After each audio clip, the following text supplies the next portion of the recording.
தென்காசி மாவட்டத்தில் குறும்பலாப்பேரி மாநகரில் பத்திரகாளியம்மன் துணையோடு அன்பான ஒரு குடும்பம் வாழ்ந்து வந்தது.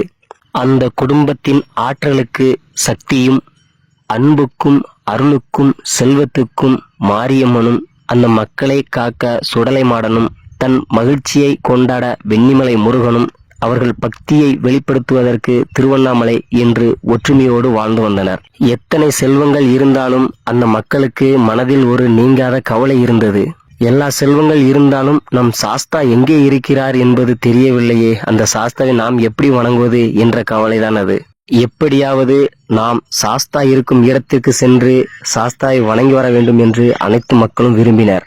அந்த குடும்பத்தில் உள்ள பெரியவர்கள் அனைவரும் ஒன்று சேர்ந்து சாஸ்தா இருக்கும் இடத்தை தேடி அலைந்தனர். அந்த நல்ல நேரத்தில் சாஸ்தாவுடன் இருந்த முத்தாரம்மன் அந்த குடும்பத்தில் உள்ள ஒரு பெரியவர் கனவில் தோன்றி, நீங்கள் வசிக்கும் இடத்திலிருந்து கிழக்கு திசையில்தான் நான் இருக்கிறேன்.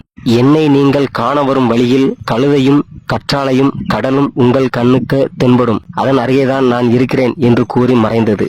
நடந்தவற்றை தன் குடும்பத்தாருடன் பகிர்ந்து ஒரு சில பெரியவர்களை அழைத்துக் கொண்டு சாஸ்தாவை தேடி கிழக்கு திசை நோக்கி சென்றனர். தன் மக்கள் தன்னை காண வருவதை அறிந்த சாஸ்தா பூமிக்கு அடியில் இருந்து அனைவரது கண்ணுக்கும் காட்சியளிக்கும் வகையில் மேலே வந்தார். சாஸ்தா இருப்பிடத்தை அறிந்த பெரியவர்களுக்கு மகிழ்ச்சிக்கு அளவே இல்லை. உடனே தன் குடும்பத்தில் உள்ளவர்களையும் அழைத்துக் கொண்டு பங்குனி உத்திரத்தை வெகு சிறப்பாகவும் ஆனந்தமாகவும் கொண்டாடி மகிழ்ந்தனர். சாஸ்தா இருக்கும் இடத்திலேயே கோவில் கட்டி அந்த சாஸ்தாவை வணங்க வேண்டும் என்று அனைத்து மக்களும் ஆசை கொண்டனர். ஆனால் இறைவன் நினைப்பதுதானே நடக்கும்.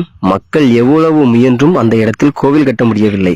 மக்கள் அன்பிற்கு கட்டுப்பட்ட இறைவன் அவர்களின் குறைகளை தீர்க்க திருவுள்ளம் கொண்டு மக்கள் வசிக்கும் பகுதிக்கே செல்ல வேண்டும் என்று விருப்பம் கொண்டார்.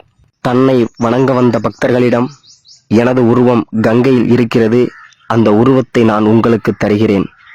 அந்த உருவத்தை எடுத்துச் சென்று நீங்கள் வசிக்கும் பகுதியிலேயே ஒரு இடத்தில் எனக்கு ஆலயம் கட்டி வழிபடுங்கள், உங்கள் குறைகளை தீர்க்கிறேன் என்று ஒரு பெரியவர் மூலம் அருள் வாக்கு கூறினார் நம் சாஸ்தா. சாஸ்தா கூறியது போலவே தன் மக்களுக்கு தன் உருவத்தை கொடுத்து திருச்செந்தூரிலிருந்து குறும்பலாப்பேரி நோக்கி வந்தார்.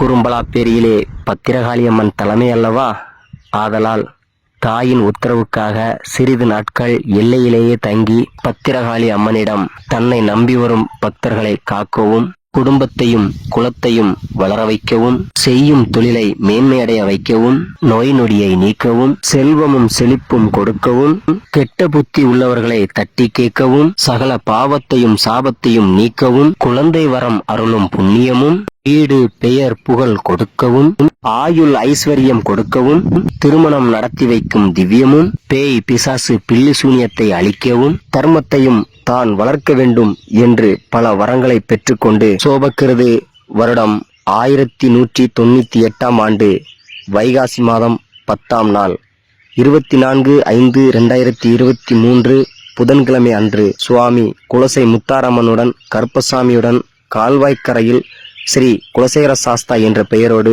வந்து அமர்ந்தார்.